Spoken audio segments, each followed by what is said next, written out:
how to implement pull planning on your job site. And this video is going to be specifically for the field leaders, and that can be office and field, meaning it can be field engineer, project engineer, assistant super, assistant PM, super PM. But it's really how to make sure that we're implementing with operational excellence in the field.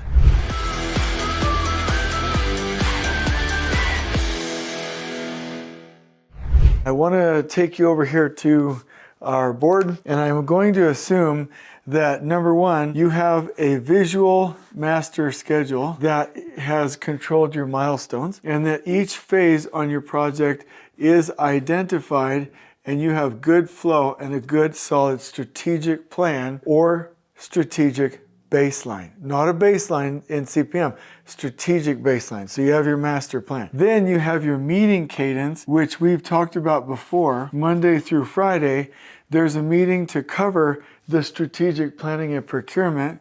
There is then a meeting to do your 6-week make ready look ahead and weekly work planning. And then every day in the afternoon, there's a foreman huddle that then after the plan is made for the next day, you cover the next day in the morning worker huddle. So strategic baseline and your meeting systems must be in place. And the two things that I want to make sure is that you have an afternoon, so I'll write AFT, foreman huddle, so I'll just do FH, to plan the next day. And then secondly, that you have a morning, so I'll do MOR, worker huddle. And that worker huddle is to communicate the plan. So make the plan, communicate the plan, make the plan, communicate the plan. So the key here is that you must have this overall plan to know that you're hitting your milestones and your end date, and you must have the right meeting system to make sure that you are looking strategically 6 weeks out, 1 week out, every day, and communicating that plan for the day. If those systems are stable, finding and removing roadblocks in this meeting, and you're creating a social group, so I'll just go ahead and write one team, everybody knows the plan for the day in the morning worker huddle, then you're set up for operational excellence in the field. But what I want to talk about is the pull plan. Now, a pull plan basically means that if you have a milestone that's off of your strategic baseline, and you want to really make sure that you have the right sequence of trades and that you have a really nice plan with the right durations and activities, you must do that with the trade partners. This is key in the last planner system.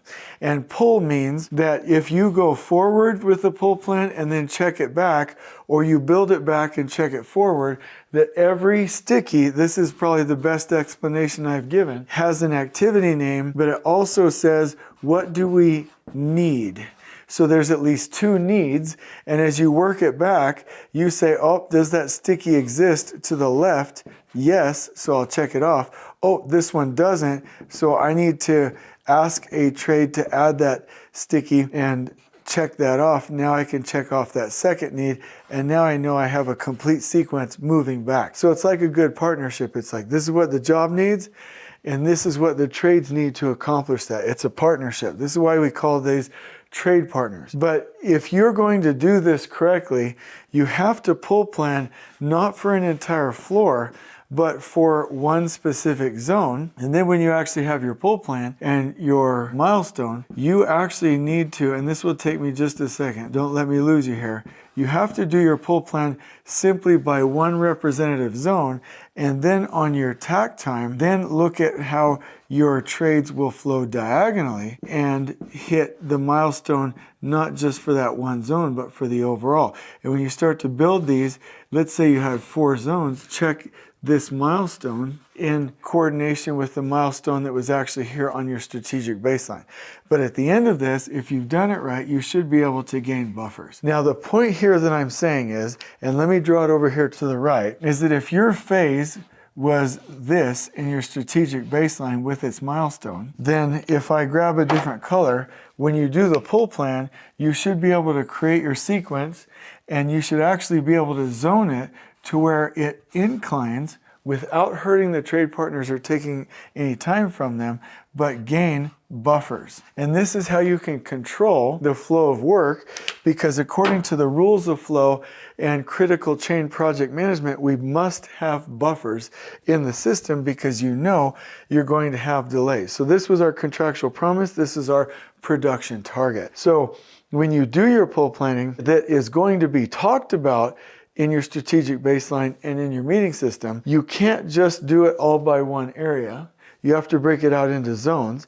And when you break it out into zones, it should be done to where you have smaller batch sizes to where you can gain buffers. Then you know that as a field professional that's going as a part of the project delivery team that's going to help trades to win, you know that if you hit a delay here, you can eat into a buffer. You hit a delay here, you can eat into a buffer. You hit into a delay here, you can eat into a buffer. If you don't do what I'm talking about here, if you don't pull plan by zone, because you've gone and done the work in the tax calculator to find out how many zones you should have, and if you don't then get your duration zone by zone, and if you don't then go grab buffers, you will always be behind. With Ana Luisa that works at Elevate with us, did a comparison of constraints, which are a part of the system, and roadblocks, which are not a part of the system, just things that have to be moved out of the way of the train of trades.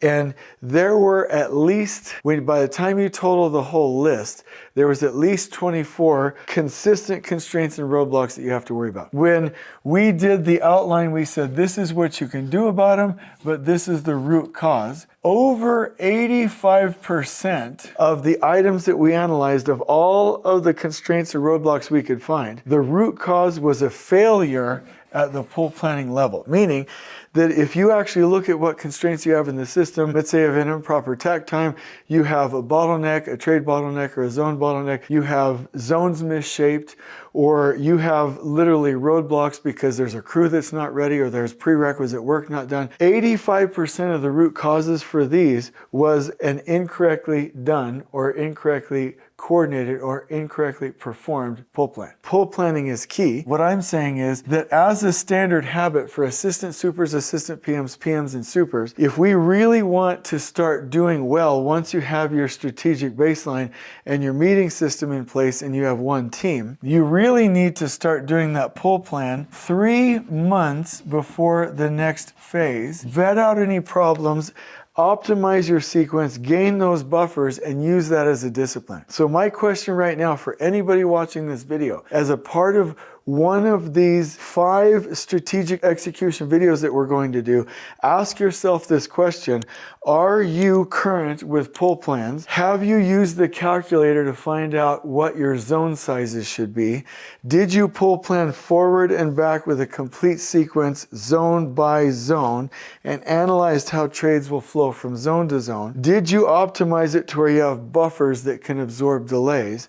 And is this set up to reduce the amount of system constraints on the project and the amount of roadblocks that will be in your way because of a lack of planning? And so this is one of the habits or routines that you have to follow if you want to get your perfect handoff percentage and your percent plan complete up above 80%. And what I'll do is we'll put this into a graphic and a blog post for you, but reach out if you ever need any help. We can help you, especially with pull planning resources. On we go.